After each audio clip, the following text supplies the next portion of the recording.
नमो अरिहंताणं नमो सिद्धाणं नमो आयर्याणं नमो उवज्झायाणं नमो लोये सव्वसाहूणं एषो पंच नमुक्कारो सव्वपावपणासनो मंगलाणं च सव्वेसिं परमं हवै मंगलम्।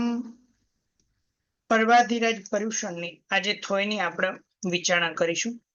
मणिरचित सिंहासन बैठा जगदाधार पर्यूषण केरो महिमा अगम अपार निज मुक्ति दाखी साखी सुर नर वृंद ए पर्व पर्व मा झिमता रामा चंद नाग केतु ने परे कल्प साधना कीजे व्रत नियम आखड़ी गुरुमुख अधिकी लीजे दोय भेदे पूजा दान पंच प्रकार कर परिक्रमणाधर सियल अखंडित सार जे त्रिकरण शुद्धे आराधे नववार भव 7-8 अवशेष तास संसार ते श्रवण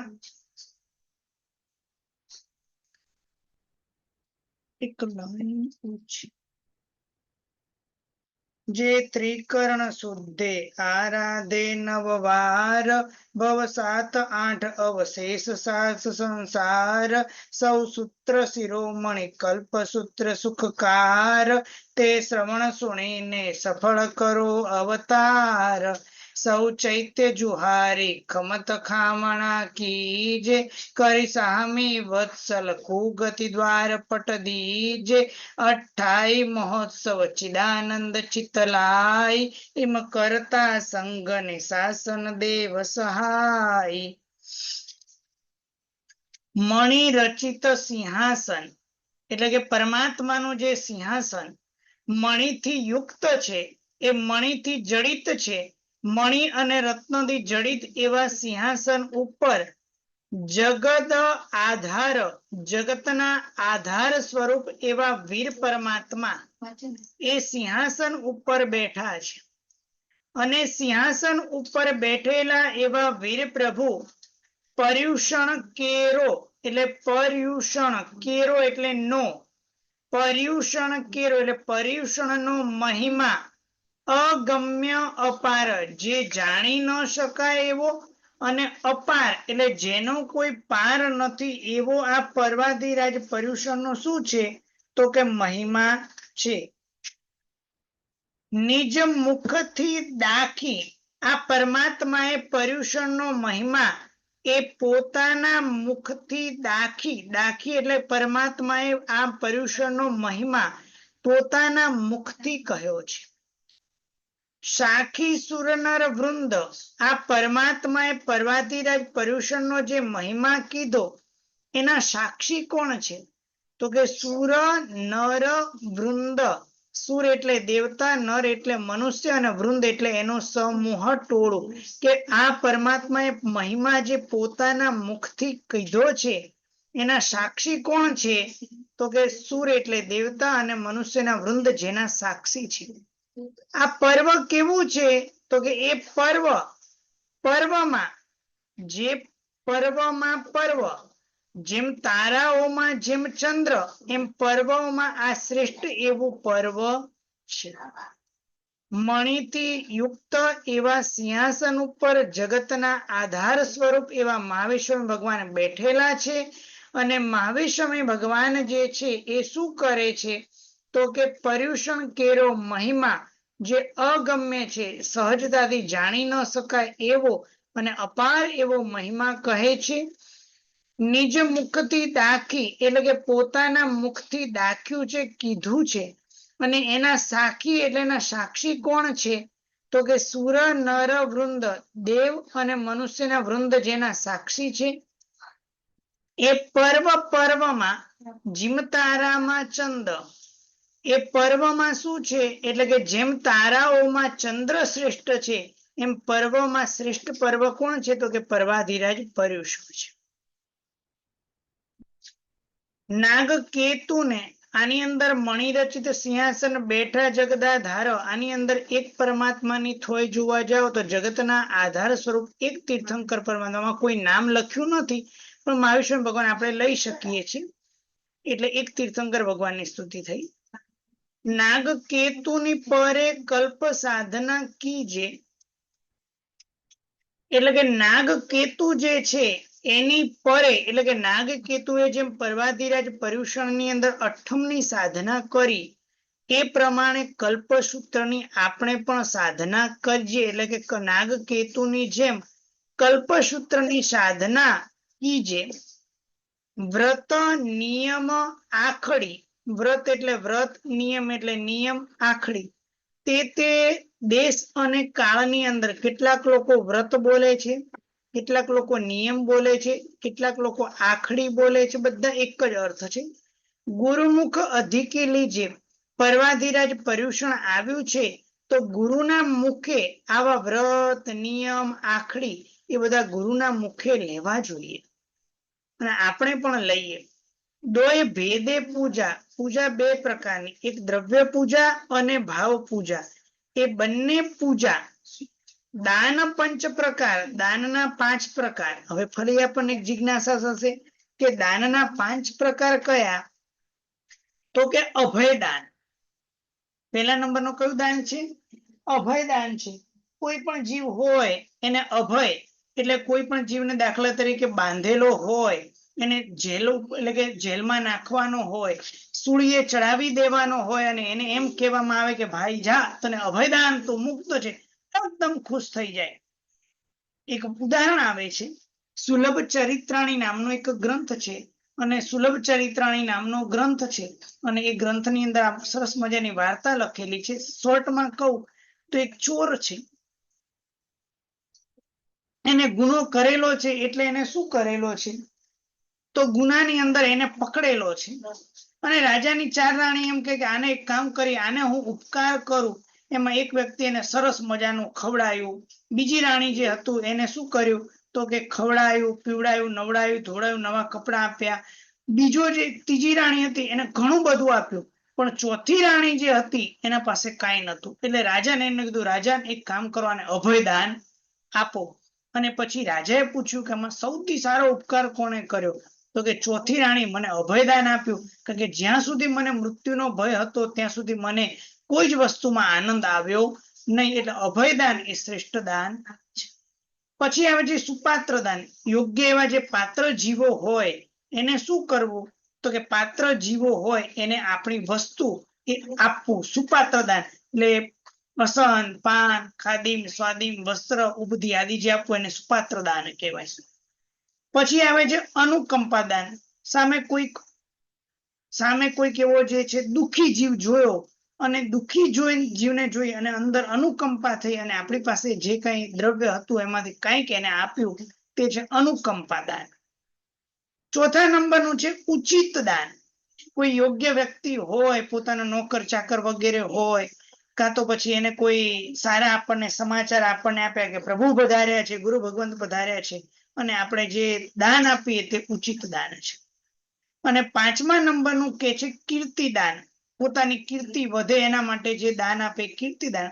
પ્રશંસનીય નથી, અથવા તો કીર્તિદાનની જગ્યાએ આપણે જ્ઞાન દાન પણ આપણે લઈ શકીએ કે જ્ઞાનનું દાન આપવું. એવા આવા 5 પ્રકારના દાન, એટલે કે દોય ભેદે પૂજા, દાન પંચ પ્રકાર, કર પરિક્રમણા ધર. જે પ્રતિક્રમણા જે છે એને શું કરવાનું? પ્રતિક્રમણાને શું કરવાનું તો કે પ્રતિક્રમણા કરવાના, એ પ્રતિક્રમણને ધારણ કરવાના. શિયલ અખંડિત સાર, જે સારભૂત એવું અખંડિત એવું જે શિયળ જે છે એને શું કરતો કે ધારણ કર. કર પરિક્રમણા, પ્રતિક્રમણને કર, અને જે સારભૂત એવું શિયળ, અખંડિત એવું જે શિયળ છે એને તું ધારણ કર. આવો ઉપદેશ જે છે એ 24 તીર્થંકર પરમાત્માએ આપેલો છે. એટલે અહીંયા 24 તીર્થંકર પરમાત્માની સ્તુતિ થઈ. હવે આની અંદર એક લાઈન ઓછી લખાયેલી છે, જે ત્રિકરણ શુદ્ધે. હવે આ કલ્પસૂત્ર જે છે એને ત્રિકરણ, ચલો કોણ બોલશે ત્રિકરણ? કયા કયા 3 કરણ? જે ત્રિકરણ શુદ્ધે, ત્રિકરણ, 3 કરણ કયા કયા?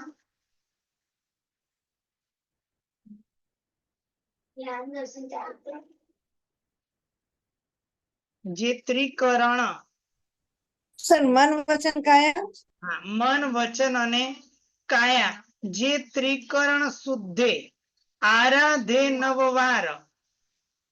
એટલે અહીંયા જે છે બે વસ્તુ ધ્યાનમાં રાખજો. આરાધે નવવાર, આ થોયની અંદર 9 વખત કલ્પસૂત્રની વાત કરેલી છે અને અનેક જગ્યાએ 21 વખતની વાત પણ આવે છે.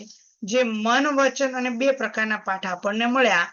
જે ત્રિકરણ શુદ્ધે મન વચન અને કાયા દ્વારા આરાધે 9 વાર, કલ્પસૂત્રની 9 વાર આરાધના કરે, અને કોઈ જગ્યાએ 21 વખત લખ્યું છે.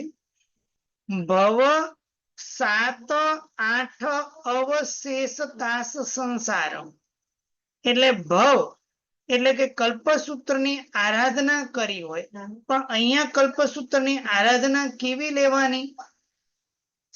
એટલે કે અહીંયા જ નહીં, પણ એટલે કે ભવ 7 8 અવશેષ તાસ સંસાર, એનો અર્થ એવો કરવાનો, સંયમ જીવનની પ્રાપ્તિ થઈ છે. કારણ કે 21 વખત આપણે કે કલ્પસૂત્ર સાંભળે તો ત્રણેક ભવની અંદર મોક્ષની વાત છે, અને અહીંયા ભવ 7 8 અવશેષ તાસ સંસાર, એનો અર્થ એવો કરવો કે પોતાના જીવનની અંદર એક ક્ષણવાર માટે પણ 6ઠું 7મા ગુંઠાણાની સ્પર્શના થઈ હોય. કયા? 6ઠા અને 7મા ગુંઠાણાની સ્પર્શના થઈ હોય, અને આ એક ભવ, પછી 5 7 ભવ કર્યા, અને ફરી પાછું એકવાર, ફરી પાછા થોડાક ભવો કર્યા, ફરી એકવાર, ખાલી ક્ષણવાર માટે પણ 6ઠું 7મું ગુંઠાણું સ્પર્શે, તો એવા ભવ વધુમાં વધુ કેટલા થાય? 7 અથવા 8. કેટલા? 7 અવ એટલે અથવા, 7 અથવા 8 ભવ થાય, એટલો તેનો શેષ સંસાર રહે. એનાથી વધારે સંસાર રહેતો નથી. આનાથી વધારે સંસાર રહેતો નથી. સૌ સૂત્ર શિરોમણી કલ્પસૂત્ર સુખકાર, સૂત્રમાં શિરોમણી, જેટલા પણ સૂત્ર છે એ સૂત્રમાં શિરોમણી, એવું કલ્પસૂત્ર એ કેવું છે? સુખકાર, સુખને કરનારું છે. તે શ્રવણ સુણીને સફળ કરો અવતાર. આવું કલ્પસૂત્ર જે છે એને શ્રવણ કરીને, શ્રવણ કરીને એટલે શ્રવણ સુણીને સફળ કરો અવતાર. પોતાનો આ મનુષ્ય ભવ જે છે એને શું કરો? સફળ કરો. આમાં જ્ઞાનની કલ્પસૂત્રની વાત આવી. સૌ ચૈત્ય જુહારી, સહુ એટલે બધા, બધા ચૈત્યને જુહારી એટલે બધા ચૈત્યને નમસ્કાર કરીને, ખમત ખામણા કીજે, બધાને ખમત ખામણા, સર્વ જીવોની સાથે શું કરવાનું? મિચ્છામિ દુક્કડમ માંગવાના, કોઈની સાથે વેરભાવ હવે મારે રાખવો નથી. કરી સામી વત્સલ, સ્વામી વત્સલ એ પર્વાધિરાજ પર્યુષણનું કર્તવ્ય છે. કરી સામી વત્સલ કુગતિ દ્વાર પટ દીજે, એટલે કુગતિ એટલે દુર્ગતિ, તિર્યંચ ગતિ અને નરક ગતિને કુગતિ કહેવાય. એ કુગતિના દ્વાર પટ દીજે, એ દ્વારને, પટ એટલે બારણું એટલે કે બંધ કરી દેવું, એટલે હવે એને પડદો આપી દો કે હવે કુગતિના દ્વારને બંધ કરી દેવા, એટલે કુગતિની અંદર હવે જવું નહીં. 28 મહોત્સવ ચિદાનંદ ચિત્તલાઈ, એટલે આ પર્વાધિરાજ પર્યુષણનો 28 મહોત્સવ, 8 દિવસનો મહા ઉત્સવ, ચિત્ત લાઈ, જોઈ ચિત્તમાં લાવવામાં આવે તો શું થાય? ચિદાનંદ, એટલે કે આમાં ચિદાનંદ વિજયજી મહારાજે આની રચના કરેલી છે. અને ચિદાનંદ એટલે કે જો આ 28 મહોત્સવ ચિત્તમાં લાવવામાં આવે તો ચિદ એટલે આત્મા, અને આત્માનો આનંદ આપણને પ્રાપ્ત થાય. ઇમ કરતા સંઘને, આ પ્રમાણે કરવા દ્વારા શાસન દેવ સંઘ સહાય, શાસન દેવ જે છે સંઘને શું કરે? સહાય કરે. એમાં ચોથી ગાથાની અંદર શાસન દેવી દેવતાને સ્મરણ કરવામાં આવ્યું. આ ચોથી થોય, આ 4 થોયની અંદર કોઈને કઈ જિજ્ઞાસા, પ્રશ્ન? પારુલબેન. પ્રણામ ગુરુજી, બે ક્વેશ્ચન છે. એક તો પહેલી થોયમાં ખબર ના પડી કે વીર પ્રભુનું છે, એ કેવી રીતે સમજાય છે? આ તો આપણે નજીકના ઉપકારી એવા તીર્થંકર ભગવાન એ પ્રમાણે લીધા. બાકી 24 માંથી કોઈ પણ એક ભગવાન તમે લેવા હોય તો તમે લઈ શકો છો. આપણે આસનનો ઉપકારી એ પ્રમાણે વીર પરમાત્મા આપણે વિચાર્યા. બાકી તમે કોઈ પણ ભગવાન લેવા હોય તો લઈ શકો છો. જી. અને બીજું છેલ્લામાં જે ખમ્મત, આપણે ખમ્મત ખામણા કહીએ, ખમ્મત એટલે શું ગુરુજી? એનો અર્થ શું થાય? હું પણ તમને ખમું છું. આ ક્ષમા સ્વરૂપ ખામણા છે. હું પણ તમને ક્ષમા માંગુ છું. તમે પણ મને ક્ષમા આપજો. જી, ધન્યવાદ ગુરુજી. પ્રણામ. પ્રશ્ન? પ્રણામ સર. સર, બે ક્વેશ્ચન છે સર. એક તો એ કે સર, આપણે જે કલ્પસૂત્ર 9 યા 21 વખત જે સાંભળવાની વાત છે, એ સળંગ સાંભળવું જોઈએ કે આપણે આમ છૂટક છૂટક સાંભળીએ તો ચાલે? એટલે આખું કલ્પસૂત્ર એક વખત સાંભળ્યું, પછી બીજા વર્ષે સાંભળવાનું, પછી ત્રીજા વર્ષે સાંભળવાનું, એમ 21 વખત. એટલે આજે આ વર્ષે સાંભળ્યું, આવતીકાલે સાંભળ્યું એટલે 2, પછી સાંભળ્યું 3, એમ નહીં કરવાનું.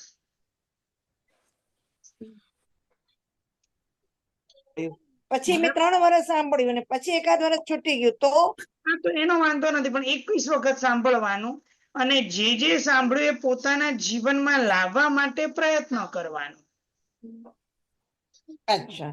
અને સર, બીજો ક્વેશ્ચન કે સર, તમે જે 7 થી 8 ભાવ કીધા, કેમ કે જે 6 7 ગુણ સ્થાનક એને ટચ કરે તો એના 7 થી 8 ભાવ, તેમાં તમે વચ્ચે વચ્ચે બીજા એમ બી કીધા ને કે જેમ કે એક ભાવે એમ ટચ કર્યું, પછી અમુક ભાવ વયા ગયા, પછી પાછું એમને 6થું 7મું ટચ કર્યું, એવા વધારેમાં વધારે 7 થી 8 ભાવ. તો પણ સર, એમ તો ઈ 7 થી 8 ભાવ. હાજી સર, વચ્ચે વચ્ચે તો ઘણા ભાવ થઈ ગયા ને? હા, એ આપણે ગણવાના નહીં. જે 6થા 7મા ગુણ સ્થાનકને સ્પર્શે એ જ ભવોની ગણના કરવાની. અચ્છા, એટલે મીન્સ કે તોય કાળ તો અનંતો ઘણો વયો જાય ને સર? અનંતો વયો જાય એવું વિચારવાનું. અનંતો કાળ તો ન વયો જાય, એટલે બહુ લાંબો ટાઈમ ન થાય, અનંતો ન થાય. અચ્છા, કિરણભાઈ. ઓકે. પ્રણામ સાહેબ. પ્રણામ. 3 ક્વેશ્ચન છે એકચ્યુઅલી. એક, મારી ગાથામાં મારી બુકમાં ત્રીજી જે ગાથા છે ને, હા, એમાં સેકન્ડ લાઈનમાં લખ્યું છે ભવ 7 8 9. 9 નહીં પછી કરવાના, શેષ કારક સંસાર. 9 નહીં કરવાનું, અવ કરવાનું. 9 ની જગ્યાએ અવ કરવાનું. અવ એટલે અથવા. ઓકે. ને બીજો ક્વેશ્ચન હતો કે ચોથી ગાથામાં આપણે તમારા પ્રમાણે કુગતિ દ્વાર પટ રીજે દીજે, શું સોરી, આપનામાં?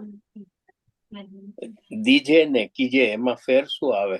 શું કુગતિ દ્વારા દીજે કીજે, સોરી. ત્રીજે?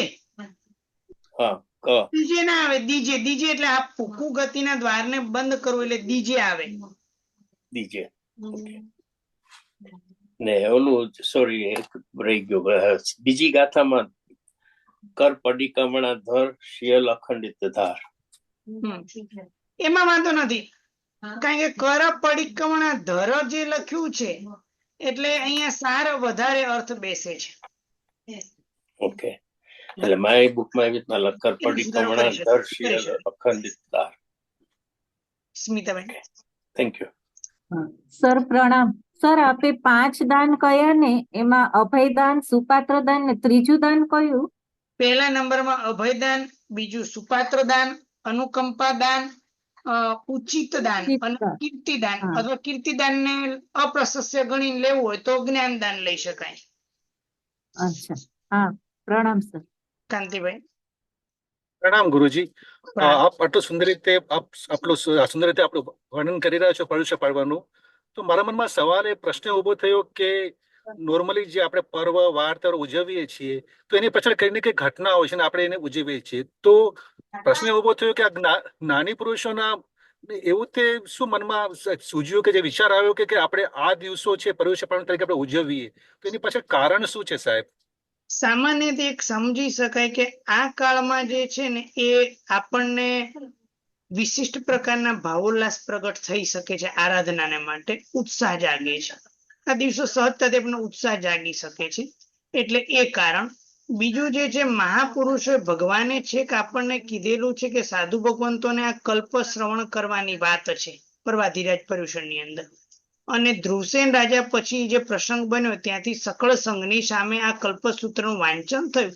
બાકી આરાધના તો આપણે વર્ષોથી આપણી ચાલુ હતી, પણ જે કલ્પસૂત્રનું શ્રવણ આપણને પછી મહાપુરુષો કરાવવાનું ચાલુ કર્યું અને એ કલ્પસૂત્રને સાંભળવા દ્વારા આપણા જીવનની અંદર બદલાવ આવે તો આપણું આત્મકલ્યાણ થાય. અચ્છા જી ગુરુજી. સાહેબ, અને બીજો પ્રશ્ન એ છે કે પેલા કંઈક 9 દિવસનું હતું, પછી 8 દિવસનું થયું આપણે ના પર્યુષણ ના, પર્વ. એવું આમાં કઈ વિચારવાની જરૂર નથી. અચ્છા અચ્છા. એટલે મારો 9 એટલે મારો દિવસ 8 કર્યા નથી, 8 જ હતા પર્યુષણના. અચ્છા, હા, તો પ્રશ્ન એ છે કે સાહેબ, એટલે સાહેબ એ 8 નો નંબર, એટલે ખાલી મનમાં પ્રશ્ન થયો એટલે આજે ઉત્સુકતા છે. એટલે 8 નંબર કેમ? એટલે 9, 10, 12, 13 કેમ? ના કેમ ના, નહીં? કારણ કે આપણે ત્યાં જે છે ને 628 આવે. કેટલી આવે? 628 માં વિશેષ પ્રકારની આપણે આરાધના કરીએ. એમાં પહેલી 3 ચોમાસી, એટલે ચોમાસી 14 આવે ને, હાજી. એ 8 દિવસ ગણવાના. એ દિવસે ખૂબ આરાધના કરે. બીજી પર્યુષણની 1 28 અને નવપદની 9 ઓળી, એટલે કે નવપદની 2 આસો મહિનાની અને ચૈત્ર માસની ઓળી, એમ 628 ની આરાધના આપણે કરવાની હોય છે. અચ્છા જી ગુરુજી, ધન્યવાદ. રક્ષાબેન. પ્રણામ સર. આપણે આ થોઈ જે છે એ કલ્પસૂત્રના દિવસે પર્યુષણમાં બોલવાની કે કોઈ પણ 8 દિવસમાં ક્યારે ગમે? બોલ, તેમાં માત્ર અર્થ કરી લો, ક્યારે બોલવાની એનું આખું લિસ્ટ અચ્છા. આપી દઈશ. Okay okay sir. કે પહેલા દિવસે કયું સૂત્ર, કયું થોય, સ્તુતિ, સ્તવન, સજ્જાય. Okay sir, thank you. પ્રણામ. બીનાબેન. પ્રણામ ગુરુજી. હમણાં તમે સમજાવ્યું, પણ મારો સવાલ એ છે કે આ પર્યુષણ આ ભરત ક્ષેત્રમાં ફક્ત આ ભરત ક્ષેત્રમાં જ છે ને? એના અને કરતા આપણે તે એવું કરીએ કે કયા પ્રભુ? કયા આ પર્યુષણા કલ્પ જે છે એ માત્ર હા. ભરત અને અને ઐરાવતમાં જ હોય, મહાવિદ્યમાં ન હોય. બરાબર. હવે એની અંદર પણ પર્યુષણા કલ્પની જે વાત કરી, બરાબર છે, એ પહેલા અને છેલ્લા તીર્થંકર ભગવાનના સાધુ ભગવંતોમાં હોય છે. 2 થી માંડીને 22 તીર્થંકર ભગવાનના સાધુ ભગવંતોના કાળમાં હોતો નથી.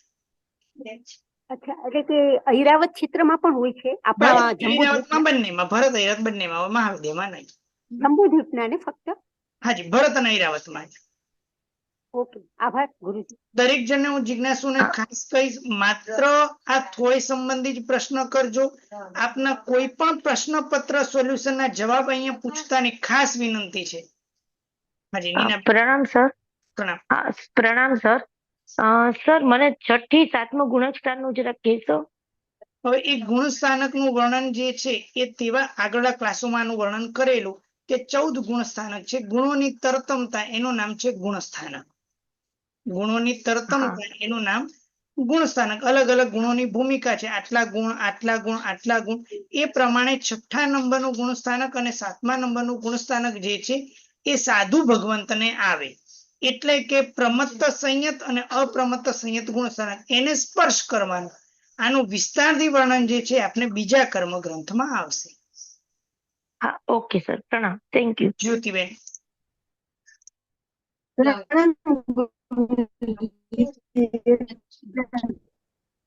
આપનો અવાજ આપણને ખબર ન પડે ને કે છઠ્ઠા અને ગુરુજી ખબર ન પડે ને કે 6થા અને 7મા ગુણસ્થાનક એકવાર સ્પર્શ ના થઈ, 2 વાર સ્પર્શ ના થઈ, એના એ માટે રીતે ખબર પડે. સાધુપણું લેવાનું અને ત્યાં સાધુપણું લીધા પછી એના સાધુના ગુણો કયા કયા ગુણો, એનું આખું વર્ણન આવે છે. એ વર્ણન પ્રમાણે પોતાના જીવનમાં ગુણો હોય અને તેવી ભૂમિકા આવે તો પોતે જાણે કે હા, મને પ્રાપ્ત થયું. અચ્છા, એટલે ખબર પડે ખરી એમ ને? લીલાવતીબેન. પ્રણામ ગુરુજી. આપણે શું કીધું કે પહેલા અને છેલ્લા તીર્થંકર ભગવાનના સમયમાં જ હોય છે અને વચ્ચે નથી હોતું? પહેલા અને છેલ્લા તીર્થંકરના ભગવંતના સાધુ ભગવંતને પર્યુષણા કલ્પ હોય, 2 થી માંડીને 23 તીર્થંકર ભગવાનના જે સાધુ ભગવંતો હોય એમને આ પર્યુષણ કલ્પ હોતો નથી. એટલે પર્યુષણ હોય ખરા? ના, એને પર્યુષણ ના હોય. ના હોય? અને ના. એ કેમ ના હોય સાહેબ? કારણ કે એની અંદર આખું વર્ણન આવે છે કે એ જે સાધુ ભગવંત 2 થી માંડીને 23 તીર્થંકર ભગવાનના સાધુ ભગવંતો હોય એ રુજુ અને પ્રાજ્ઞ હોય છે, એટલે એમની આખી વ્યવસ્થા જુદી હોય છે. કલ્પની 10 પ્રકારના કલ્પની વ્યવસ્થા. અને એવી જ રીતે મહાવિદ્ય ક્ષેત્રમાં પણ હોય છે? મહાવિદ્યમાં પણ પર્યુષણ કલ્પ નહીં. એટલે ઋતુના હિસાબે કે? હા, ત્યાં પણ રુજુ અને પ્રાજ્ઞ છે, એટલે એમને ત્યાં પણ પર્યુષણ કલ્પ નથી. Okay sir. અને બીજો કારણ ક્વેશ્ચન કે છે, એમને ત્યાં કોઈ પણ વેરભાવ થાય એટલે તરત મિચ્છામી દુક્કડમ માંગી લે. આપણે પછી વર્ષે ઠકણું પાડીએ. વસે નહીં પડતું હોય જિંદગી હા. ભર રહે. અને બીજો ક્વેશ્ચન છે સાહેબ, અનંત અને અસંખ્ય એમાં શું ફરક છે? આમાં ક્યાં શબ્દ આવ્યો? એ હમણાં સોયમાં હતું ને કંઈક, સ્તુતિમાં કે સુરમાં હતું ને એક વખત, અસંખ્ય અનંત, એમાં ફરક ખરો?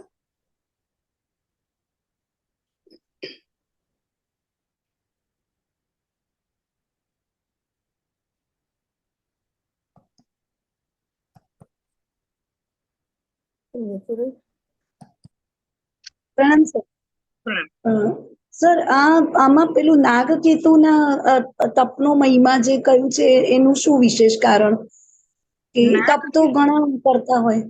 હાજી, નાગકેતુ જે છે ને, નાગકેતુ એ જે 8મ તપ કરેલો એ વિશિષ્ટ કોટીનો કરેલો. કારણ કે આમ જોવા જાવ તો નાગકેતુ જે છે એના પૂર્વભાવની વાત આવે છે કે નાગકેતુ એ જે છે પૂર્વ ભાવની અંદર એક વણિકના પુત્ર છે, અને વાત એવું થઈ એની માતા મરી ગઈ અને પિતા એક બીજી કન્યા સાથે લગ્ન કર્યા, અને હવે નવી સ્ત્રી આવેલી જે હતી ને એ સમજે આ તો શોક્યનો પુત્ર, એ એને ગમે નહીં, એટલે વારંવાર એને શું કરે, હેરાન કરે, બહુ ખાવાનું ન આપે. એટલે આવી રીતે હેરાન થતા એટલે એના મિત્રને આ વાત કરી કે મિત્ર, આવી મારી માતા મળી છે, બીજી નવી માતા. અને મિત્રો એકદમ યોગ્ય હતું કે જો તારી અપર માતા છે તને જે પીડા આપે છે એમને પીડા ન આપ. તારા પૂર્વ ભાવમાં કોઈ તે તપ આદર્યો નથી, એના કારણે તે કર્મ સારા કર્યા નથી, એટલે આ તને મળે. બાકી કોઈ આપણને એમને પીડા આપે નહીં. અને નાગકેતુ વાત તો સાચી, ખરેખર મેં કોઈ પૂર્વ ભાવમાં, કારણ કે યોગ્ય મિત્ર, કલ્યાણ મિત્ર મળે એટલે એને સાચી સલાહ આપી. અને આવી રીતે પોતે વિચાર કરે કે હવે કામ કરું, પર્વાધિરાજ પર્યુષણ આવશે અને 8મ તપ હું કરીશ. આમ એક વખત વિચારધારા કરતો હતો અને ઘાસની ઝૂંપડીમાં સૂઈ ગયો. અને ઓલી જેની અપર માતા, જે નવી માતા હતી, એને વિચાર એક કામ કરો, છોકરાને મારી નાખો. એમ ઘાસની ઝૂંપડીમાં એકલો સૂતો છે, એટલે એક કામ કરું, ઘાસને થોડું સળગાવી દઉં, બાજુમાં થોડા અંગારા મૂકી દઉં, ઘાસની ઝૂંપડી આખી સળગી જશે અને મારું નામ પણ આવશે ને, અને દીકરો મરી જશે. અને એમ કરતા કરતા દીકરો એમાં મરી ગયો. મનમાં શું વિચારધારા હતી? 8મ તપ કર્યો નથી, પણ મનમાં એમ હતો કે મારે 8મ તપ કરવો છે. અને મરી અને વિજયસેન નામનો રાજા, એ વિજયસેન નામના રાજા અને એની ચંદ્રકાંતા નામની નગરી, અને એ ચંદ્રકાંતા નગરીની અંદર શ્રીકાંત નામનો શેઠ, શેઠનું નામ શ્રીકાંત શેઠ, અને એની પત્ની શ્રી સખી નામની એમની પત્ની, અને એની પત્નીની કુક્ષીમાં આ ઉત્પન્ન થયું. માતા પણ ધર્મશીલ, પિતા પણ ધર્મશીલ. એમાં પર્વાધિરાજ પર્યુષણ આવતા હતા. ચારે બાજુ દીકરાનો હજુ જન્મ થયો, અને પર્વાધિરાજ પર્યુષણ આવ્યા, અને એને મગજમાં શબ્દ, એટલે કે એક શબ્દ સાંભળ્યો, 8મ તપ. જેવો 8મ તપ શબ્દ સાંભળ્યો, કારણ કે પર્વાધિરાજ પર્યુષણ આપણું કર્તવ્ય છે કે 8મ તપ આપણે કરવાનું, અને 8મ તપ ખાલી શબ્દ સાંભળ્યો અને બાળકને વિચારધારા જાગી, આ શબ્દ મેં ક્યાંક સાંભળ્યો, ક્યાંક સાંભળ્યો, ક્યાંક સાંભળ્યો, એમ વિચાર કરતા કરતા એને જાતિ સ્મરણ જ્ઞાન થયું. જાતિ સ્મરણ થયું કે હા, મેં પૂર્વ ભાવમાં 8મ તપ કરવાની ભાવના કરી, પણ મારી સફળ થઈ નહીં, અને આ પર્વાધિરાજ પર્યુષણ છે એમ કરું, હું એ 8મ તપ કરું. અને એમ 8મ આદર્યો. હવે આટલો નાનો હજુ બાળક જન્મેલો છે, અને હવે આટલી કોમળ કાયા, અને હવે અમુક જ દિવસો પસાર થયા, અને હવે એને ધાવણ બધું બંધ કરી દીધું. માતાને ખબર નથી, પિતાને ખબર નથી કે બાળકે 8મ તપ કર્યો. બાળક ધાવતો નથી.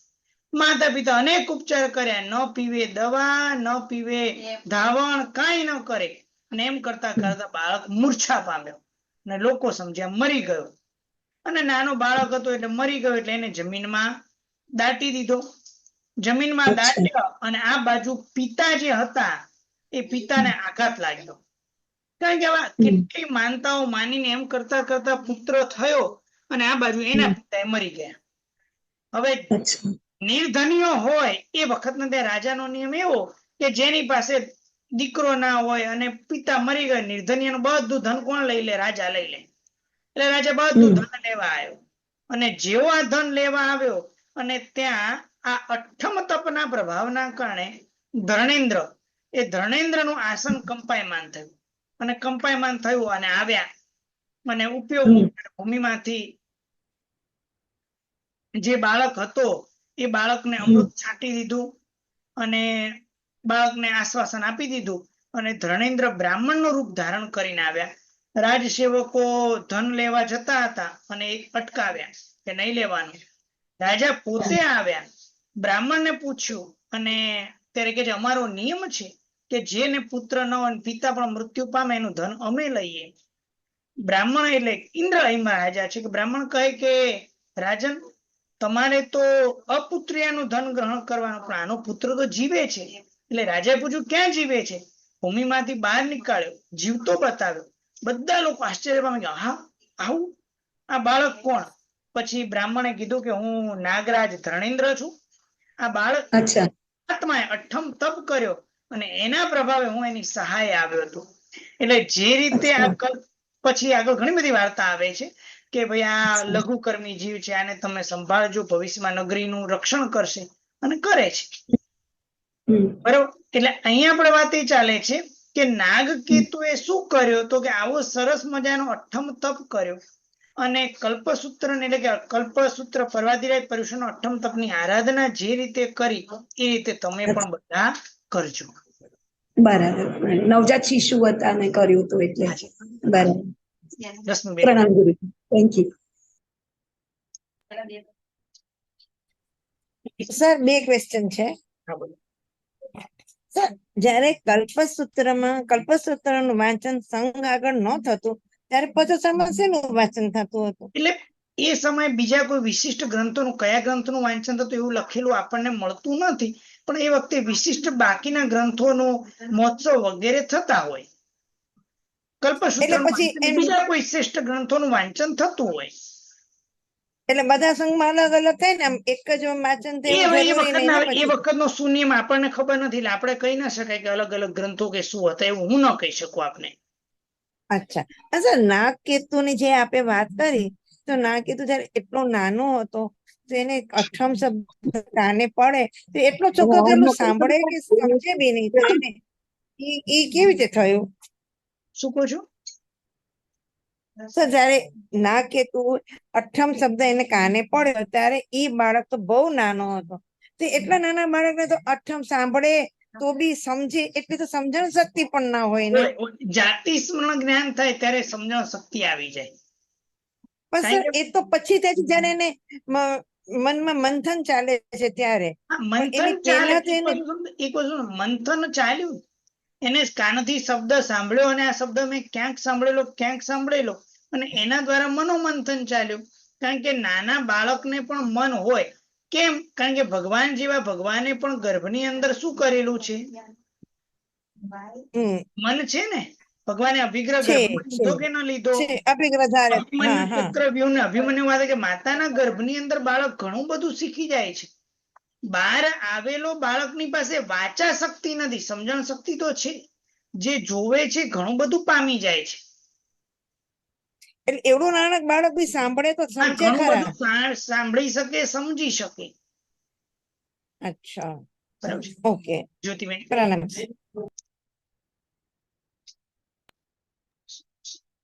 ગુરુજી, પ્રણામ ગુરુજી. ગુરુજી, હું પણ એમ જ પૂછું છું કે એટલા નાના બાળકને કેવી બરાબર. આપણે આગળ વધીએ.